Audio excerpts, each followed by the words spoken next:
भेतारं कर्मभोगितां ज्ञातारां कृतानां वंदे तद्गुणे लभते। बोले महावीर स्वामी की जय। बोले पंचमेश्वर भगवान की जय। बोलिए आचार्य उमा स्वामी महाराज की जय। बोले सनातन मंडलाचार्य महाराज की जय।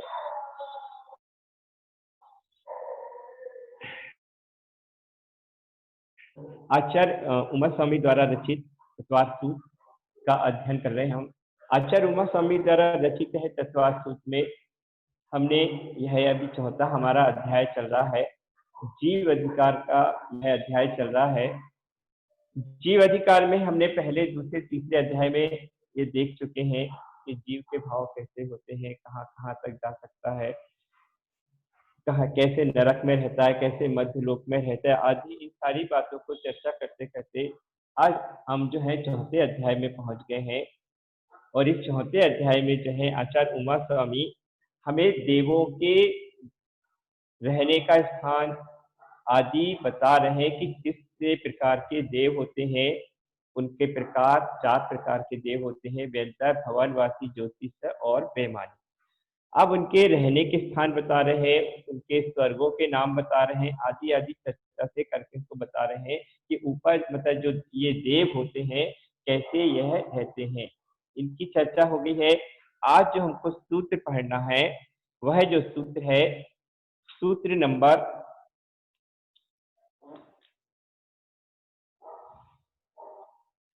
17।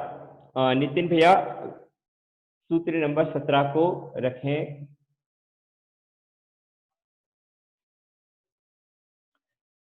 चलिए, यह है सूत्र नंबर 17 आचार्य उमा स्वामी द्वारा रचित है तत्वार्थ सूत्र का जो मतलब यह सूत्र है: कल्पोपन्हा कल्पातीताश्च। फिर से पढ़े, कल्पोपन्हा कल्पातीताश्च। कल्पोपन्ना कल्पातीताश्च। कल्पोपन्ना कल्पातीताश्च।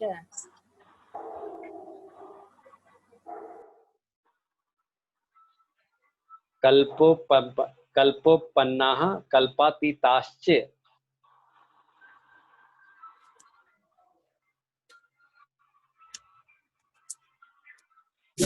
इसको अपन ने पढ़े, कल्पोपन्हा और कल्पातीता, मतलब जो 4 शब्द लगा है, मतलब कल्पोपन्न और कल्पातीत।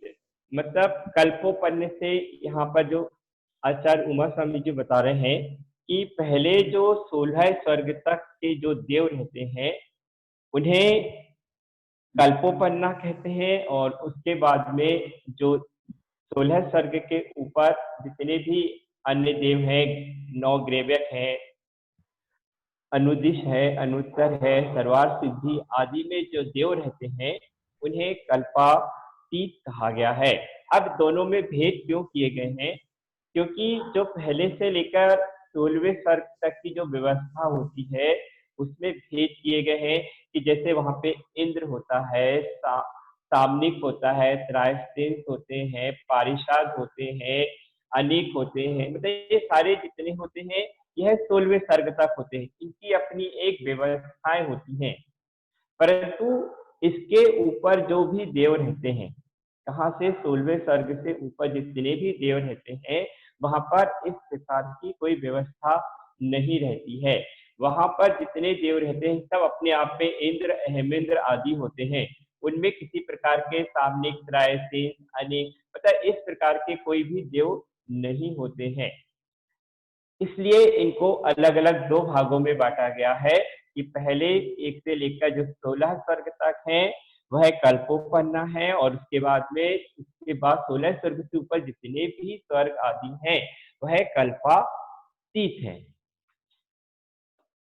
चलिए, इसके बाद में अब इसके बाद अगला सूत्र रखते हैं। नितिन भैया अगला सूत्र रखें।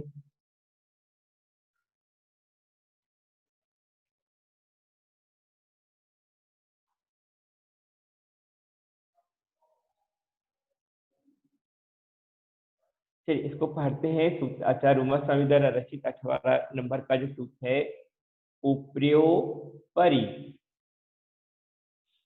सभी पढ़े। उपर्योपरि। पर्यु उपर्यु उपर्युपरि।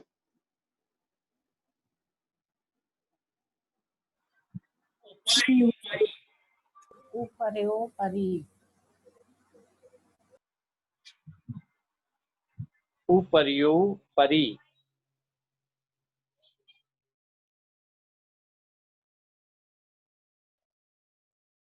चलिए, यह सूत्र सबने पढ़ लिया है ना, कि उपर्योपरि मतलब अब जो आचार्य उमा स्वामी जी हमको ये बता रहे हैं कि हमारे देखा जाए तो जो मेरु है, मेरु पर्वत है ना, उसकी चूलिका से मात्र एक बाल के अंतर से वैमानिक देव शुरू हो जाते हैं। तो ऊपर के जितने भी स्वर्ग हैं, जितने भी विमान हैं, वैमानिक देव इसलिए कहा जाता है कि वह विमान में ही रहते हैं, मतलब उनका जो आवास होता है वह विमान की तरह होता है। तो उसमें जितने भी कहना चाहिए जो स्वर्ग हैं वो सब ऊपर ऊपर की ओर है, इसलिए इनको जो है ऊपरोपरि से उन्होंने बताया है।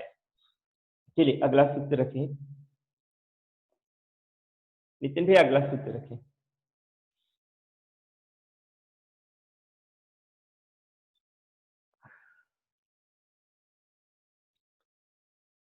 चलिए अब है जो है सूत्र नंबर 19 है। अब यहाँ पे वैमानिक देवों के रहने का स्थान बताया जा रहा है कि जो वैमानिक देव हैं वह इन स्वर्गों में उनके रहने का स्थान है, उन स्थानों को क्या कहा जाता है इसके बारे में बताया गया है। चलिए इस सूत्र को पढ़ते हैं।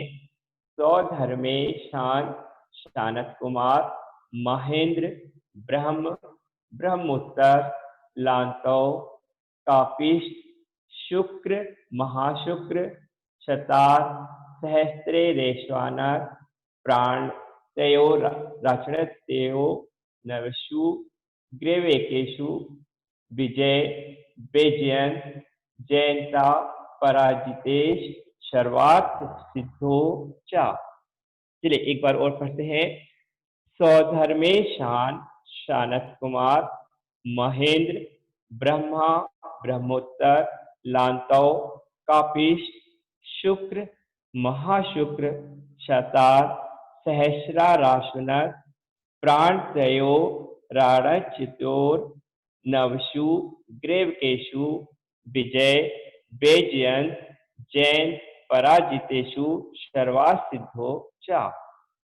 चलिए पढ़िए आप लोग भी।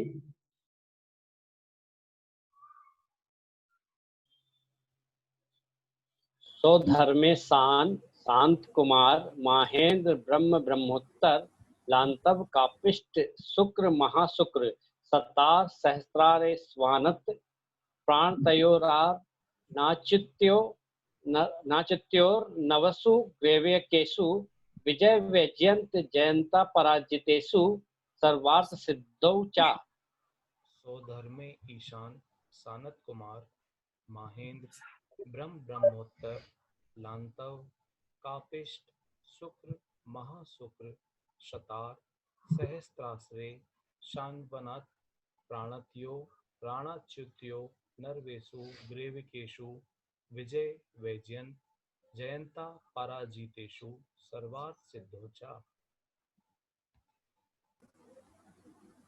स्वधर्मशान शानत कुमार महेंद्र ब्रह्मोत्तर लांतव कापिष्ट शुक्र महाशुक्र सतार शास्त्रेश मानत प्राण तयोरा रणाचायुतो नरवैसु ग्रीवेकेशु विजय वैजंत जयंता पराजितेषु सर्वार्थ सिद्धो चा।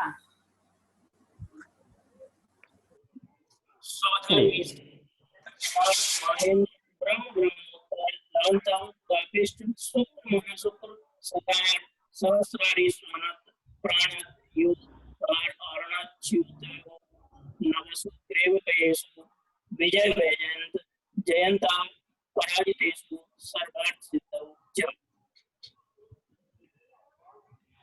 चलिए अब इसे समझते हैं।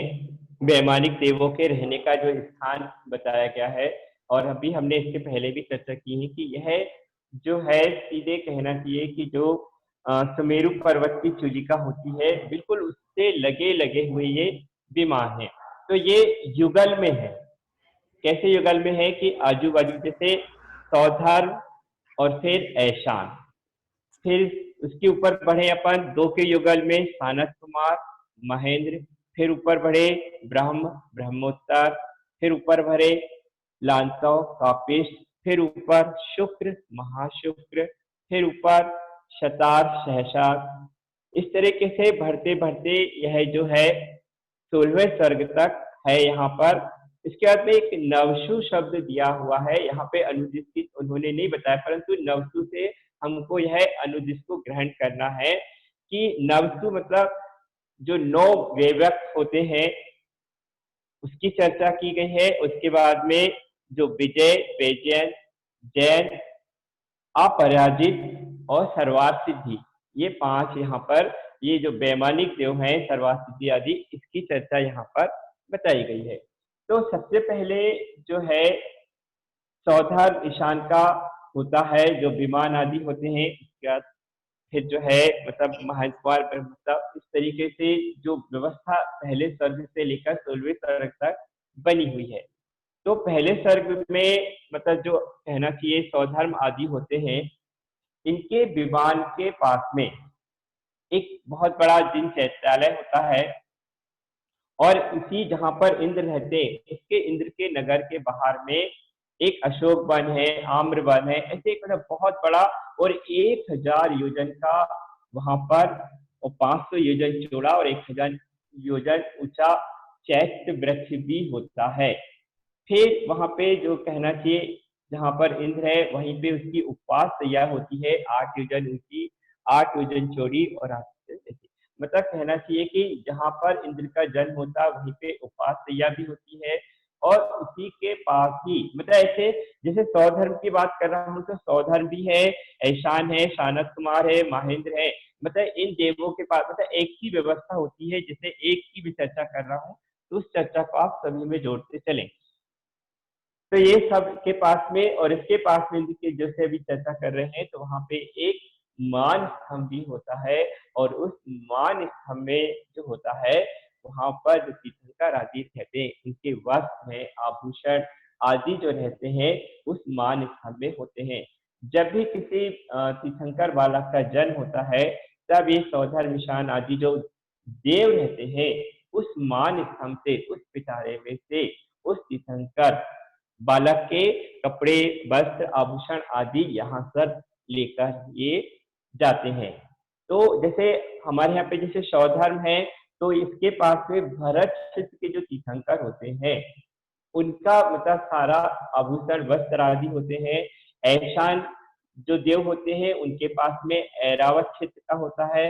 इसके बाद में शानत कुमार होते हैं, इनके पास में पूर्व विधेय का होता है और महेंद्र जो होते हैं पश्चिम विधेय क्षेत्र के जो होते हैं। यहाँ पर इनके पास में सारे आभूषण वस्त्र आदि इन मान स्थानों में होता है, क्योंकि जब भी कोई भी मतलब तीर्थंकर का जन कल्याणक होता है तब यही देव कहते हैं कि ऐरावत हाथी जो 1,00,000 योजन का होता है उस पर बैठकर है उस तीर्थंकर बालक के पास में जाते हैं और फिर उसे लाकर सुमेरु पर्वत पर उनका अभिषेक आदि करते हैं।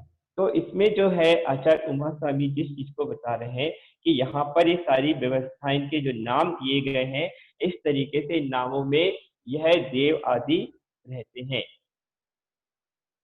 इसके बाद में जो 9 ग्रह के नाम इसमें दिए हैं कि सुदर्शन है, अमोद है, सुप्रभत है, यशोधर, सुभद्र, सुविशाल, सुमनस, पीतंकर आदि ये 9 ग्रैवक हैं। और जो 9 अनुदिश है आदित्य है, अर्ची, अर्ची माली, विरोचन, वास, अर्ची प्रभ, अर्ची मध्य, अर्ची व्रत, अर्ची विशिष्ट। और इसके बाद में जो कहना चाहिए कि 4 अनुत्तर जो विमान आदि होते हैं विजय, वैजयंत, जैन, अपराजित और इसके बीचों बीच जो होता है सर्वार्थ सिद्धि देव रहते हैं जो एक भव अवतारी होते हैं। तो इस तरीके से यहाँ पर ऐसी स्वर्गों की इन देवों में रहने की व्यवस्था है। और जो कहना चाहिए कि इन वैमानिक देवों में पैदा होने वाले रहते हैं बहुत मान सम्मान वाले होते हैं और यह जो मिलता है वैमानिक देवों में उत्पन्न होना मतलब बहुत पुण्यशाली जीव होते हैं। चलिए अगला सूत्र रखते हैं। नितिन भैया अगला सूत्र रखें। भैया चैत्य वृक्ष की लंबाई चौड़ाई क्या बताई आपने? 1000 योजन ऊंचा होता है और 500 योजन चौड़ा होता है। वहां पर मतलब कहना है कि जिन चैत्यालय होते हैं मतलब। अच्छा ठीक है भैया जी चलिए अब जो है आचार्य उमा स्वामी द्वारा रचित तत्वार्थ सूत्र का सूत्र नंबर 20 इसको पढ़ते हैं।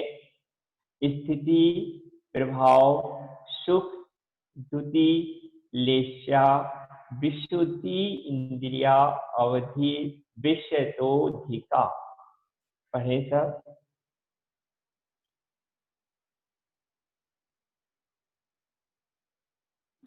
स्थिति प्रभाव द्युतिरेस्या विशुद्धि इंद्रियावधि विषयतोधिका।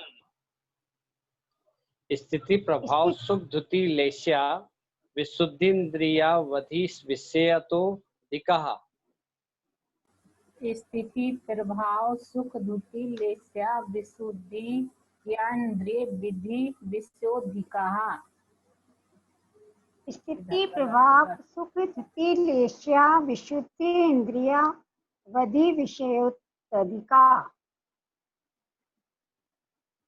चलिए अब आचार्य उमा स्वामी द्वारा रचित इस सूत्र को समझते हैं, जो कि वैमानिक देवों के उत्तरोत्तर अधिकता की बात कर रहे हैं कि इनमें कैसे कैसे जैसे जैसे ऊपर की ओर हम स्वर्गों में बढ़ते जाते हैं, तब इस सूत्र को जिसके पास तत्वार्थ सूत्र है उसको देखे हैं। सबसे पहले जिसे लिखा है स्थिति, फिर प्रभाव, फिर सुख द्युति लेस्या विशुद्धि इंद्रिय और अवधि, है ना। तो ये जो लिखा हुआ है इसके बारे में उन्होंने चर्चा करके बताए हैं कि कैसे जैसे ऊपर ऊपर वैमानिक देवों की ओर पर हम ऊपर बढ़ते चले जाते हैं, तो कैसे उनके बारे में सारी चर्चा उनका। सबसे पहले जैसे स्थिति की बात किए हैं कि नीचे नीचे के देवों को से ऊपर के देवों की स्थिति अधिक अधिक होती है ना। मतलब इस बात अध्याय से उन जो है आगे चल के भी उन्होंने चर्चा बताई कि कैसे जो इनकी स्थिति होती है वह कैसे नीचे से देवों से ऊपर के देवों की स्थिति ज्यादा अच्छा, मतलब हर चीज में, चाहे उनकी आयु को ले लें, उनकी लेस्या को ले लें, उनके अभिमान को ले लें, मतलब ये सारी चीजें जो है वह ज्यादा अच्छी स्थिति होती है ऊपर के देवों की। अब इसके बाद में दूसरा है जैसे प्रभाव जो है वह साथ देना या उपकार आदि जो करना रहता है वह ऊपर ऊपर के देवों में अधिक पाया जाता है। छोटे देवों में ये सारी चीजें नहीं होती है। हालांकि उनके अंदर अभिमान ऐसा कम होता है जिसके कारण वह कभी भी शाप उपकार आदि करने का उनके अंदर ऐसे भाव ही नहीं आता है, मतलब बहुत कम आता है। इसके बाद में सुख, उन देवों के अंदर जो सुख होता है इंद्रियों के द्वारा उनके विषय को अनुभव करना सुख है। मतलब जिस तरीके से हम इंद्रियों से सुखों को प्राप्त करने की चेष्टा करते हैं, हालांकि सुख इंद्रियों में नहीं होता है, सुख तो हमारी आत्मा में है, परंतु हमने यह मिथ्यात्व पाल के रखा है कि सुख तो इंद्रियों में है। इसी तरह जो इंद्र आदि होते हैं, देव होते हैं, वो भी ऐसे ही इन इंद्रियों में अपना सुख मानते हैं। मतलब जैसे जैसे अगर आगे बढ़ते चलते हैं तो उनका जो कहना चाहिए सुख बढ़ते चला जाता है। तो ऊपर ऊपर के देवों में नीचे से देवों में ज्यादा सुख है, नीचे के देवों की अपेक्षा ऊपर के देवों में ज्यादा सुख है। तो ये इसलिए इस सुख को पाने के लिए कहा देव नदी है, पर्वत है, अटवी है, मतलब यहाँ पर यह घूमते फिरते रहते हैं, अक्सर कहीं भी यह घूमने फिरने निकल जाते हैं। इसलिए इनके सुख की बात चली थी, इसलिए बोला गया है पहले दूसरे स्तर में कायिक विचार होता है, फिर मात स्पर्श होता है, फिर शब्द से सुन के, फिर उनके रूप को देखे, और आखिरी में जो है मात्र शब्द उनके मन में विचार आदि करने मात्र से उनको सुख की प्राप्ति हो जाती है। चलिए इसके बाद में फिर जो उनकी चर्चा की गई है द्युति की, द्युति से संबंध यहाँ पे उनकी चमक कहना चाहिए कि छटा आदि जो रहती है, शरीर, वस्त्र, आभरण की जो छटा है उसको द्युति कहा गया है। ऊपर ऊपर के देवों का जो शरीर होता है ना, वह छोटा होते चलता है। पहले कहना चाहिए कि स्वर्ग के देव है, उनका 7 हाथ 3 रश्मि आदि होता है। फिर ऊपर से जैसे जैसे ऊपर बढ़ते चलेंगे तो ऐसे उन स्वर्गों में रहने वाले देवों का शरीर भी छोटा होते चलता है। उनके वस्त्र आभरण भी कम होते चलते हैं, मतलब उनका जो परिग्रह आदि है वह भी कम होते चलता है। और उनकी जो दीप्ति है, चमक है, ऊपर के देवों में ज्यादा पाई जाती है नीचे के देवों की अपेक्षा से।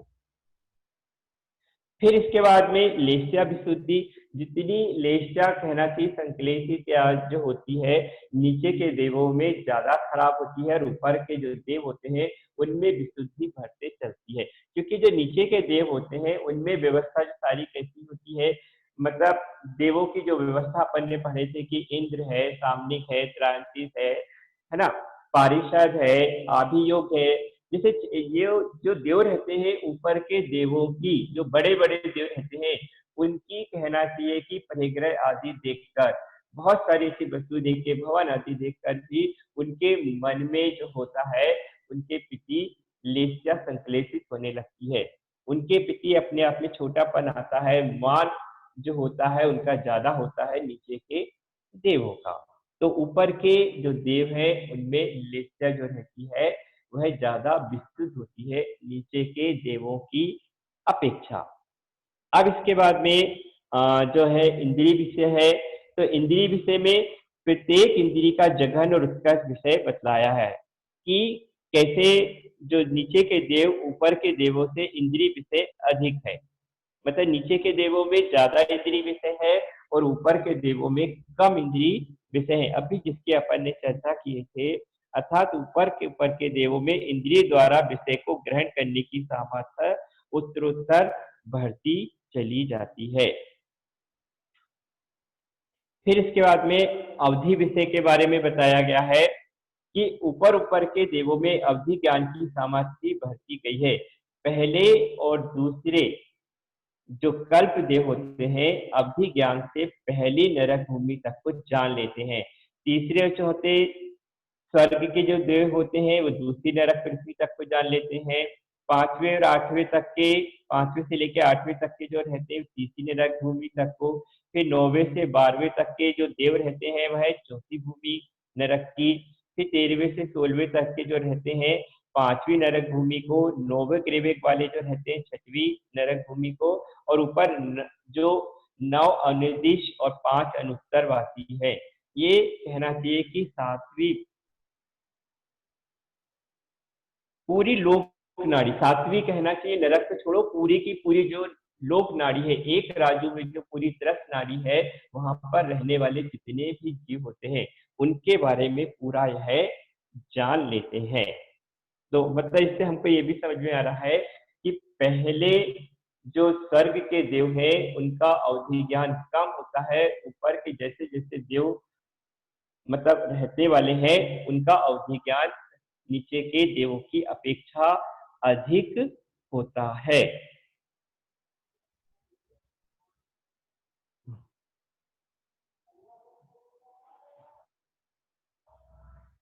चलिए नितिन भैया अगला सूत्र रखते हैं।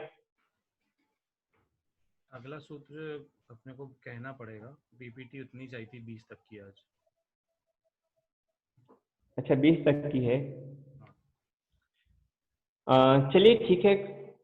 अब इसके बाद में जिसके पास में तत्वार्थ सूत्र है वह तत्वार्थ सूत्र से पढ़ ले। सूत्र नंबर, आपकी आवाज थोड़ी सी लड़खड़ा रही है, मतलब हवा के कारण, या थोड़ा सा माइक थोड़ा सा पास में कर लीजिए। बिल्कुल पास में है। चलिए अब आचार्य उमा स्वामी द्वारा रचित है सूत्र नंबर 21, जिसके पास में तत्वार्थ सूत्र आदि है तो वह उससे पढ़ लें। चलिए इसको पढ़ते हैं। गति शरीर परिग्रह भी मानतो हीनः। अपन तो नहीं दिख रहे हैं, दिखते हैं भैया। ना ये वीडियो बंद। शरीर परिग्रह अभिमानतो हीनः। गति शरीर शरीर परिग्रहाभिमान तो ही हाँ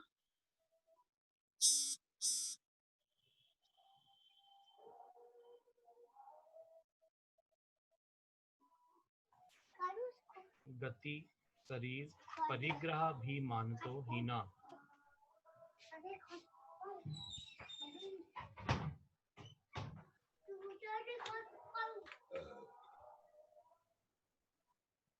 चलिए अब कहना चाहिए इस तत्वार्थ सूत्र का सूत्र नंबर 21 है। अब जो चर्चा चल रही है आचार्य उमा स्वामी जी बता रहे हैं कि वैमानिक देवों में उत्तरोत्तर हीनता होती है। किस तरीके से? जैसे गति मतलब जिससे प्राणी एक स्थान से दूसरे स्थान को प्राप्त होता है। मतलब जो कहना चाहिए नीचे के जो देव आदि रहते हैं वह ज्यादा घूमने फिरने वाले होते हैं। किसकी अपेक्षा से? ऊपर के देवों की अपेक्षा से। जो नीचे के स्वर्ग में रहने वाले ये अक्सर कहीं पर भी किसी नदी में, कहीं पर्वतों पे, कहीं अटवी पे, कहीं ऐसे मतलब नंदीश्वर द्वीप है, रुचकर प्रदेश है, मतलब रुचकर द्वीप आदि जो है ऐसे कई स्थानों पर जाकर यह घूमते फिरते रहते हैं। कहाँ पर? कौन से देव? जो नीचे के स्वर्गों में पहले, दूसरे, तीसरे, चौथे मतलब जो इसमें रहने वाले रहते हैं ये अक्सर इसी समय गति करते रहते हैं। मतलब कहीं भी ये घूमना फिरना इनका रहता ही है। कहीं समुद्र आदि होता है तो वहां पर भी ये सभी देव आदि जाते हैं। अब इसके बाद में दूसरा शरीर है। तो चूंकि देवों का जो शरीर होता है वैक्रियक होता है और इस वैक्रियक शरीर होने के कारण जो देव रहते हैं वह अपनी इच्छा अनुसार कितना बड़ा भी बना सकते हैं और कितना छोटा भी बना सकते हैं। मतलब इनमें शरीर को बढ़ाने की और घटाने की इनमें योग्यता होती है। जैसे अभी इसके पहले भी चर्चा किए थे कि जैसे तीर्थंकर बालक का जब जन्म होता है तभी ये देव जो है ऐरावत हाथी बनकर जो लगभग 1,00,000 योजन का होता है ना, और उसमें ऐसे इसके 16 मुख होते हैं, उसमें 32 जो है देवियां नृत्य करती आदि रहती हैं।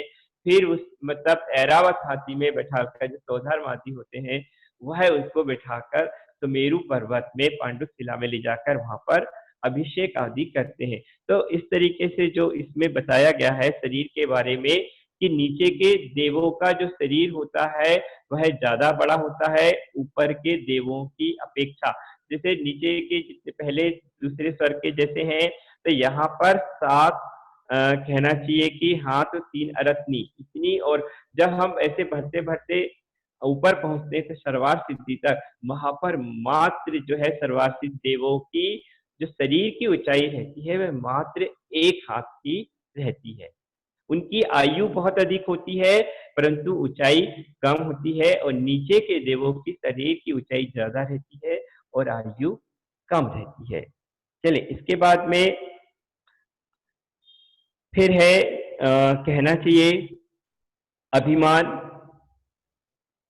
परिग्रह की बात भी की है। सॉरी, परिग्रह है। परिग्रह जो रहता है नीचे के देवों में ज्यादा होता है और ऊपर के देवों में परिग्रह धीरे धीरे कम होते चलता है। मतलब जितना उनके पास परिग्रह कम होता है उतने उनको सुख की अनुभूति करते हैं। फिर इसके बाद में है अभिमान। मान कसाय के उदय से उत्पन्न हुआ अहंकार अभिमान कहलाता है।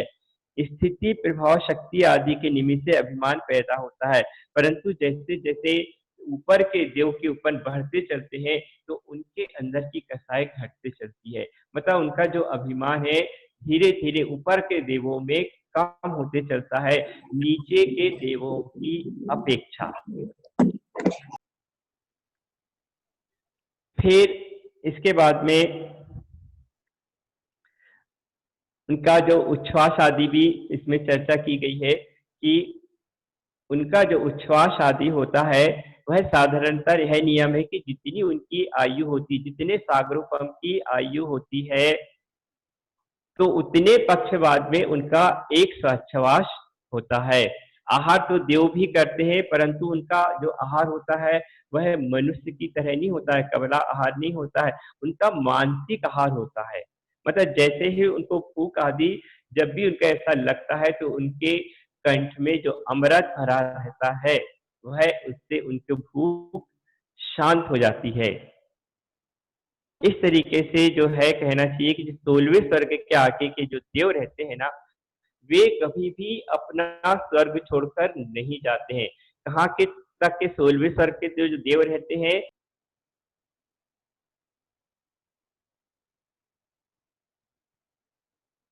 वह मतलब ऊपर के जैसे मान लो तीर्थंकर आदि का भी जब जन्म होता है या दीक्षा आदि होती है, तो ऊपर के जो स्वर्ग के देव रहते हैं ना, अपनी ही जगह से 7 हाथ आगे बढ़कर वह जाकर उनको नमस्कार कर लेते हैं। मतलब वो अपना विमान छोड़कर कहीं जाते ही नहीं है।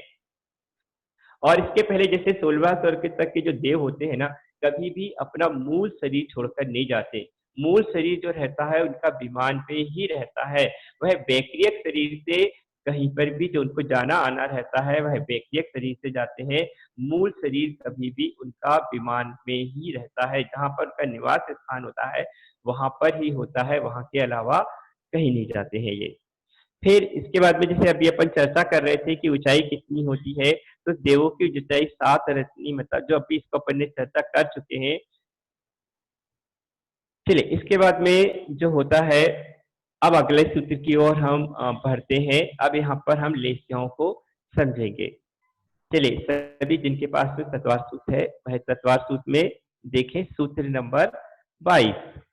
इसको पढ़ते हैं। सबसे पहले पीत पद्म शुक्ल लेशा द्वि त्रिशेषु।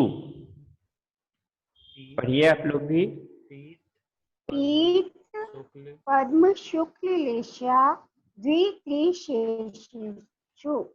पीत पद्म शुक्ल लेस्या पीत पद्म शुक्ल लेशा द्वित्रिशेषु। पीत पद्म शुक्ल लेस्या द्वित्रिशेषु। चलिए पीत पद्म शुक्ल से द्वित्रिशेषु।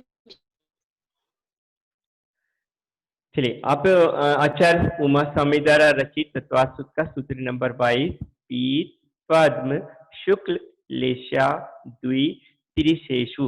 अब इस सूत्र में जो है आचार्य उमा स्वामी जी बता रहे हैं कि 2 युगलों में, है ना, त्रिशेषु मतलब 2 युगल में 3 युगल में तथा शेष के समस्त विमानों में क्रमशः पीत पद्म और शुक्ल लेशा पाई जाती है। ऐसे और अच्छे से समझे, पहले और दूसरे स्वर्ग में पीत लेस्या होती है, तीसरे और चौथे में पीत तथा पद्म दोनों लेस्याएं पाई जाती हैं। फिर 5वें से 8वें स्वर्ग में पद्म लेस्या और 9वें से 12वें स्थानों में पद्म और शुक्ल लेस्या।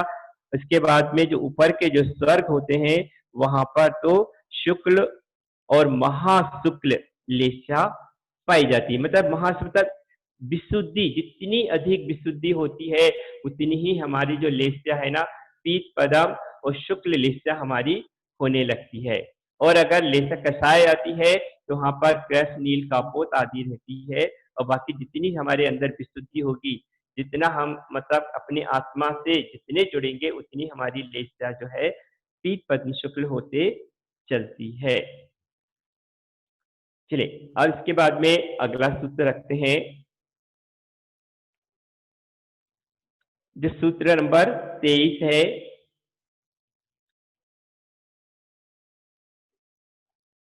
अब मतलब इस सूत्र में आचार्य उमा स्वामी बता रहे हैं कि कल्प संज्ञा कहाँ तक है ना। तो इस सूत्र को पढ़ते प्राग ग्रे वक्तव्य कल्पा। फिर से प्राग ग्रे वक्तव्य कल्पा पढ़िए। ग्रेव्येभ्य कल्पः।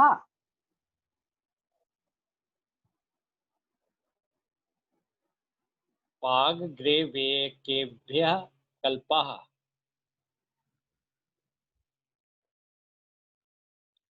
चलिए अब आचार्य उमा स्वामी जो है इस सूत्र में बता रहे हैं कि प्राक मतलब पहले के, ग्रेवेक मतलब ग्रेवेक के पहले के जो 16 स्वर्ग है ना, तो उसको फिर वही बता रहे हैं कि कल्पा मतलब इसको अभी अपन ने पहले पढ़े थे कि मतलब कल्पा मतलब जो होता है कहना चाहिए कल्पोपन और कल्पातीत। तो पहले के जो है वह कल्पोपन है, ठीक है ना, कल्पो पन है। तो मतलब इसको जो बोला गया है कल्पोपन, और उसके बाद में ग्रेव्यक, अनुदिश, अनुत्तर आदि जो होते हैं, है ना, इनको कल्पोपन्ना, कल्पातीत। तो इस तरह, क्योंकि मैंने इसके पहले भी बताया था कि जो ग्रेवक है, नो अनुदिश अनुत्तर है, यहाँ पर सभी अहमिंद्र होते हैं, इंद्र होते हैं, अहमिंद्र होते हैं।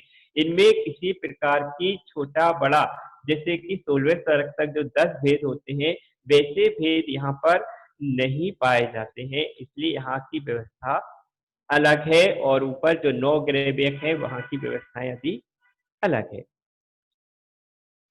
चलिए, इसके बाद में जो सूत्र नंबर है इस तत्वार्थ सूत्र का 24वें नंबर का जो सूत्र है, अब इसकी चर्चा करते हैं कि आचार्य उमा स्वामी जो है इसमें लोकांतकों का लक्षण बता रहे हैं।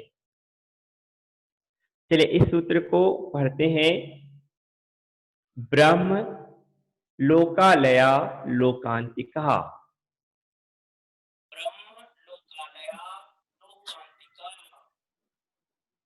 ब्रह्म लोकालया लोकांतिकाः।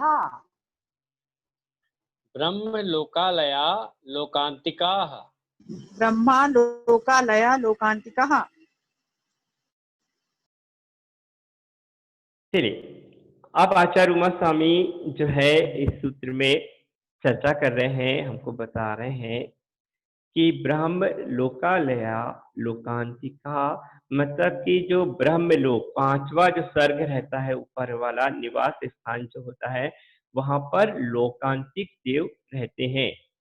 तो लोकांतिक शब्द से ही इसकी जो परिभाषा है स्पष्ट हो जाती है कि लोक अंत, मतलब जिसका लोक अब अंत होने वाला है, मात्र मतलब अब एक भव अवतारी है। यहाँ पर जो रहने वाले, जो कहना चाहिए कि देव है अभी, वह अगले भव में कर्म भूमि में पैदा होकर ब्रज विषम नारा सहनन आदि शरीर को प्राप्त कर कर मुनि बनकर इस भाव से, इस संसार से मुक्त होकर सिद्ध बन जाते हैं। तो इसमें इसकी चर्चा की गई है, वही इसमें कहा है कि इनका जब संसार का अंत हो जाता है तब इनको लोकांतिक कहते हैं, मतलब ऐसे जिनको कहना चाहिए ब्रह्म लोक में ही मतलब ये पैदा होते हैं। और इस ब्रह्म लोक की चर्चा पर इसके पहले भी जब की थी, तब उसमें बताया गया था कि यहाँ पर देवी आदि कोई नहीं होते हैं, मात्र जो लोकांतिक देव हुए, मात्र ये भी कभी अपने, कहना चाहिए कि अपने विमान से नहीं निकलते, मात्र दीक्षा के समय बाहर ये जाते हैं, उसके अलावा इनका कहीं वर्णन नहीं आता है। इसके अलावा आचार्य उमा स्वामी जी ये भी बता रहे हैं कि लोकांतिक देव में कौन से जीव जाते हैं। तो उसकी चर्चा भी की उन्होंने कि मनुष्य भाव में उत्तम कुल में जन्म लेकर सर्व परिग्रह के त्यागी मुनि होकर बहुत काल तक जो तपश्चर्या करते हैं, मतलब जो सुख दुख शत्रु मित्र में समभावी होते हैं, किसी को शत्रु नहीं, कोई उनका मित्र नहीं, ना दुख है ना सुख है, मतलब इंद्रियों आदि के सुख दुख से दूर हट जाते हैं, जो मात्र अपनी आत्मा में रमण करने वाले ऐसे भावलिंगी संत, ऐसे ही भावलिंगी जो संत होते हैं, वह जो है ऐसे ब्रह्मलोक में जन्म लेते हैं, लोकांतिक देव बनते हैं, और उसके बाद में फिर ये अपना जो कहना चाहिए भव में, अगले भव में कर्म भूमि में पैदा होकर मुनि आदि बनकर यह सिद्ध गति को प्राप्त कर लेते हैं। और जो कहना चाहिए इन देवों में रहने वाले जो देव है, इनकी जो ऊंचाई होती है वह 5 रत्नी प्रमाण होती है। जितने भी लोकांतिक देव होते हैं, नियम से ये सम्यक दृष्टि ही होते हैं। इनका हालांकि चतुर्गुण स्थान ही होता है, चतुर्गुण स्थानवर्ती मतलब सम्यक दृष्टि रहते हैं। यह 11 अंक के पाठी होते हैं, और एक भावांतर, मतलब कहना चाहिए कि एक भावावतारी होते के कारण इनको लोकांतिक देव कहा गया है। चलिए, इसके बाद में भाई साहब, अरत्नी मतलब ये उससे लिया गया है, हाथों से उसकी जो नापते हैं ना अपन, 1 इंच कम एक हाथ को अरत्नी कहते हैं। जैसे अपना एक हाथ होता है ना, जी एक हाथ अपना, उसमें 1 इंच कम कर दिया जाए, ठीक है, तो उसको एक अरत्नी कहते हैं। जी अब जो है आचार्य उमा स्वामी सूत्र नंबर 25 है। इस सूत्र नंबर 25 में लोकांतिक देव की जो चर्चा चल रही थी, उनमें जो उनके नाम आदि होते हैं, उन देवों के नाम होते हैं, उनकी चर्चा इस सूत्र में बता रहे हैं। तो चलिए हम इस तत्वार सूत्र का सूत्र नंबर 25 को पढ़ते हैं।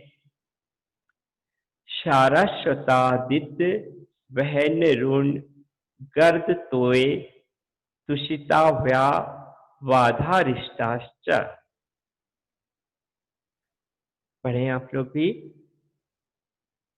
सारस्वतादित्य वहन ऋण गर्दतोय तुषिता व्यावाधारिष्टाश्च।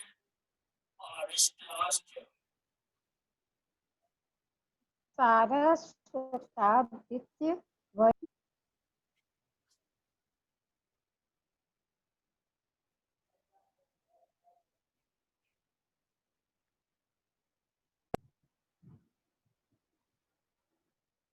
सारस्वतादित्य वहन ऋण तोय तुषिता व्यावाधारिष्टाश्च।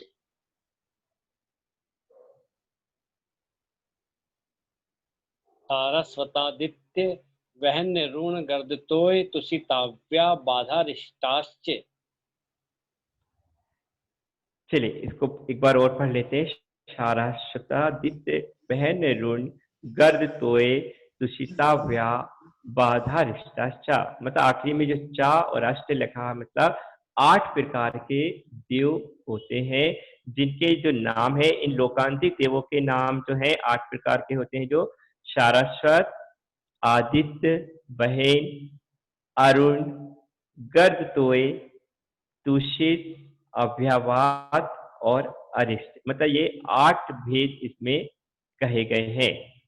अब इसमें क्या बता रहे हैं, इसके अलावा यह ब्रह्म स्वर्ग के ईशान आदि 8 दिशाओं में क्रम से रहते हैं। ये सभी स्वतंत्र हैं, यह किसी इंद्र के अधीन नहीं है। मतलब ये 5वें स्वर्ग के ऊपर रहते तो हैं, 5वां स्वर्ग भी कहाँ, 16वें स्वर्ग में ही आता है। इसके बाद भी इनकी अलग व्यवस्था होती है। इनमें कोई छोटा नहीं बड़ा नहीं, विषयों से यह विरक्त होते हैं, इसलिए इन्हें देवासी भी कहते हैं। अन्य देव इनकी बड़ी प्रतिष्ठा करते हैं। जब तीर्थंकरों को वैराग होता है तब उन्हें प्रतिबोधन के उद्देश्य से यह उनके पास, मतलब ये सिर्फ एक ही बार जाते हैं, बाकी ये अपने जो बेमानी होता है ना, उससे कभी नहीं निकलते हैं। मात्र जब उनको दीक्षा के समय ही वैराग होता है, जब तीर्थंकरों को, तब उनको प्रतिबोधन के लिए जाते हैं। चलिए अब इसके बाद में जो है सूत्र नंबर 26 को पढ़ते हैं। अगला सूत्र लेते हैं, आचार्य उमा स्वामी द्वारा रचित है तत्वार सूत्र का सूत्र नंबर 26 है। इसमें जो है अनुदिश तथा अनुत्तरवासी देवों में अवतार के नियम, मतलब किस तरीके से, मतलब ये कितने भावतारी आदि होते हैं, इसकी चर्चा इसमें की गई है। चलिए इस सूत्र को पढ़ते हैं। विजयादिशु द्विचर्मा। पढ़े, बहुत सरल सूत्र है। विजयादिशु द्विचर्मा। विजयादिषु द्विचर्मा। विजयादिषु द्विचर्मा। विजयादिषु द्विचर्मा। विजयादिषु द्विचर्माः। चलिए अब आचार्य उमा स्वामी द्वारा रचित इस सूत्र को समझते हैं। बहुत सरल है, मतलब सूत्र से ही स्पष्ट हो रहा है कि विजयादिशु मतलब विजय आदि है ना। वहां पे कौन कौन से 4 थे, विजय, विजयंत, जयंत और अपरिजित, मतलब चारों। विजय आदि मतलब बोल दिया, मतलब विजय आदि मतलब ये थे चारों विमान में। द्विचर्मा, द्विचर्मा से तात्पर्य होता है कि यह 2 जन्म भावधारी होते हैं। 2 जन्म भावधारी मतलब अब वहां से जो ये चारों देव के जो कहना कि देव हैं, चारों स्वर्ग के जो देव हैं, वहां से ये क्या करेंगे, इनका जब आयु पूर्ण होगी तो यह कर्म भूमि के मनुष्य बनेंगे और वहां से फिर वापस उसी पर, मतलब उसी स्वर्ग में वापस जाएंगे जहां से ये आते हैं, और फिर वहां से मनुष्य गति में आके कर्म भूमि में आकर फिर ये सीधे मोक्ष चले जाते हैं। तो इसमें यही लिखा है कि बीजादिक से चयकर मनुष्य होते हैं, संयम धारण कर कर पुनः विजयादिक में जन्म लेते हैं, फिर यहाँ से चयकर मनुष्य सुखर मोक्ष जाते हैं। विजय आदि चार का उत्कृष्ट अंतर 2 सागर से अधिक होता है और विजय आदि से स्वधर्म आदि स्वर्ग में उत्पन्न हो तो भाव की विपेक्षा नहीं है। अगर स्वधर्म आदि बन गया तो स्वधर्म तो कितने होते हैं, एक भाव अवतारी ही होते हैं, परंतु अगर विजयादिक पर्वत मतलब विजयादिक स्वर्ग में अगर पैदा हुआ है तो उसे 2 भाव में जाना पड़ेगा। अगर स्वधर्म आदि में हुआ है तो एक भाव अवतारी होते हैं। इसके बाद में जो सर्वार्थ सिद्धि के देव है ना, दक्षिणेन्द्र और स्वधर्म स्वर्ग के जो लोकपाल होते हैं, ध्यान से सुने, सर्वार्थ सिद्धि के देव जितने भी हैं उसमें जितने भी संख्यात असंख्यात जितने भी देव होंगे वे दक्षिणेन्द्र स्वधर्म स्वर्ग के जो लोकपाल होता है, स्वधर्म की जो इंद्राणी होती है, लोकांतिक देव, सभी मनुष्य एक एक भाव धारण कर मोक्ष जाने वाले होते हैं। और बाकी जो 4 अनुत्तर की बात अपन ने किए हैं, विजय विजयंत है ना, जयंत और अपरियोजित, इन विमानों में रहने वालों का 2 भाव होता है। चलिए आज इतनी ही चर्चा इस सूत्र से। आप इसके बाद में मतलब आप लोग के मन में शायद कोई चीज समझ में ना हुई हो तो आप अपनी बात रखें।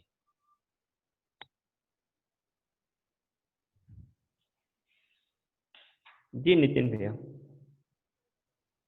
ये जैसे 16 स्वर्ग बताया आपने, वो जी 16 स्वर्ग जैसे मान लो युगल यानी 2-2 होते हैं एक प्रकार से। हाँ 2-2 होते हैं वो ये। दोनों जुड़े हुए रहते हैं कि कुछ गैप्स रहता है उसमें? नहीं, गैप रहता है उनमें, दोनों के बीच में यूज मतलब गैप रहता है। और ऊपर भी जैसे पहले स्वर्ग से दूसरा जो स्वर्ग है उसके बीच में 1.5 राजू का अंतर है, अच्छा है ना, फिर 1.5 राजू, फिर उसमें ऐसे कम होते होते चलते हैं। और आजू बाजू में जो रहते हैं ना उसके बीच में भी गैप होता है, मतलब ऐसे चिपके नहीं है, सब अलग अलग है।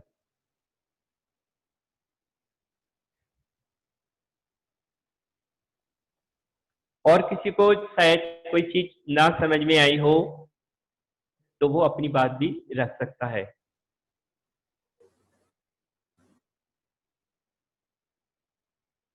जी काय प्राविचारा है ना, उसका मतलब क्या है प्राविचारा का? काय प्रिविचारा का मतलब होता है कि जैसे हम मनुष्य लोकों में पति पत्नी के बीच में जैसे संबंध, शारीरिक संबंध आदि होते हैं, वैसे ही जो संबंध होते हैं भवनवासी, ज्योति और व्यंतर में संबंध होते हैं, ऐसे पूरे जितने देव रहते हैं। और यहाँ पर 2 स्वर्ग था, सौधर्म और ईशान आदि जो 2 स्वर्ग होते हैं, वहां पर भी ऐसे ही काय प्रिविचार मतलब जैसे पति पत्नी के बीच होते हैं वैसे वहां पर देव देवी एक दूसरे से ऐसे काय प्रिविचार करते हैं।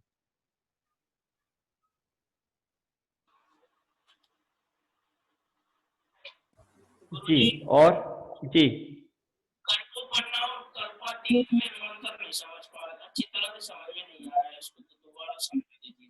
जी, कल्पोपन्न और कल्पातीत आपको समझ में नहीं आया तो कल्पोपन्न जो होता है ना, पहले से लेकर 16वें स्वर्ग तक के जितने भी देव रहते हैं ये कल्पोपन्न, कल्पोपन्न इसलिए कहलाते हैं, ये कल्पना से मतलब पूरे बनते हैं। मतलब इनको जैसे यहाँ पे जो व्यवस्था होती है ना कि इंद्र होगा, शामनिक होगा, त्रायस्थिंस होंगे, पारिषद होंगे, अनिक होंगे, है ना, अभियोग्य होंगे और किल्विनिशित नाम के, मतलब ऐसी इनकी अलग अलग व्यवस्था होती है। इंद्र मतलब वहां पे राजा आदि होता है, फिर मंत्री होते हैं, मतलब इस तरह की जो व्यवस्था कहाँ तक, पहले से 16वें स्वर्ग तक होती है, मतलब वहां पे राजा आदि होते। परंतु जो 16वें स्वर्ग से ऊपर होते हैं, ग्रेवक होते हैं, अनुदित अनुत्तर होते हैं, वहां पर सभी अहमिंद्र होते हैं। वहां पे ऐसे नहीं होते हैं, मतलब मंत्री नहीं होंगे, है ना, वहां पे ऐसे नागरिक नहीं होंगे, प्रकीर्णक नहीं होंगे, अभियोग मतलब वहां कुछ नहीं, सब एक से होते हैं वहां पे। ठीक है, इसलिए उनको कल्पातीत कहा गया है। आ गया समझ में? पहले से स्वर्ग में जैसे अपने यहाँ की व्यवस्था होती है ना कि मतलब प्रधानमंत्री है, राष्ट्रपति है, फिर कोई मतलब कलेक्टर आदि है ना, ये सारी चीजें हैं। और परंतु कुछ ऐसी जगह जहाँ पे सभी राष्ट्रपति हैं और सभी प्रधानमंत्री हैं, ठीक है, जहाँ पर ऐसी व्यवस्था होती है उसको। हाँ, और किसी को कुछ पूछना है? कोई प्रश्न?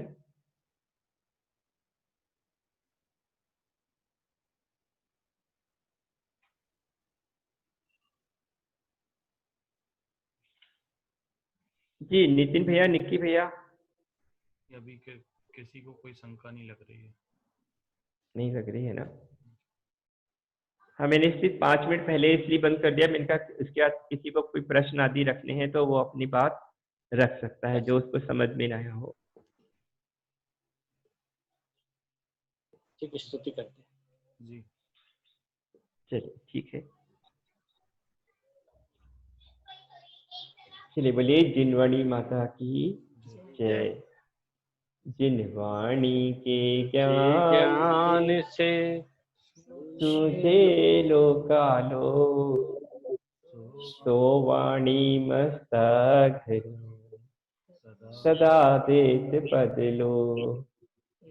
हे जिनवाणी भारती, तो है जपू दिन रहे, जो तेरा शरणा गए, तो पावे सुख चैन। बोले महावीर स्वामी की जय। बोले पंचप्रस्थी भगवान की जय। जिनवाणी माता सरस्वती की जय।